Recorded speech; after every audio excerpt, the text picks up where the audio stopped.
Samsung skipped 2 ahead in just 1 year is the Samsung Galaxy S23 WA. Really that much better than the S21 FE from last year? Yes and no. There are several key upgrades, especially relating to the chipset and camera, but it still isn't on the level of the true S23 models or even something like the S22 lot. Let's address the elephant in the room, the chipset. Samsung is typically quiet on the subject and only says advanced foreign processing. We know that it's an either-or situation. You're either getting the Snapdragon 8 Gen 1 or the Exynos 2200, and it will depend on where you live.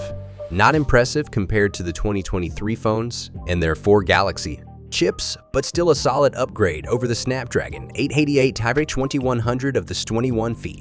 This year, the base configuration includes 8 GB of RAM, doing away with the outdated 6 GB option.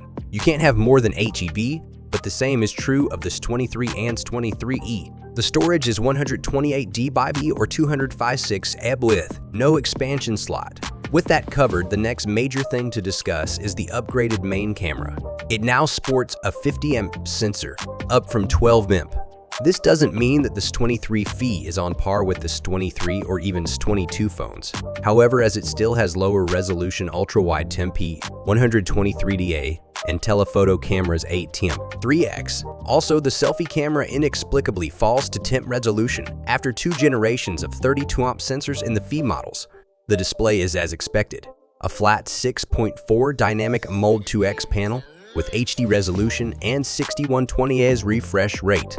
The phone measures 158 x 76.5 x 812 and weighs 209. That makes it larger than the S21 FI 5.7 x 74.5 x 7.9 mm. Quite a bit heavier at 177. The body and internals of the phone are made out of recycled materials.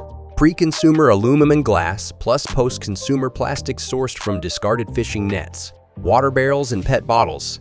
In terms of longevity, the Galaxy S23 FF follows other high-end Samsung devices with 4OS updates and 5 years of security patches. Note the phone comes with Android 13 WAF 5.1 out of the box. The phone is rated IPS-NP I68 for dust and water resistance, and you can subscribe to Samsung Care for cheaper repairs of accidental damage despite being chunkier than its predecessor. This new model does not increase the battery capacity, which remains at 4,500 mAh.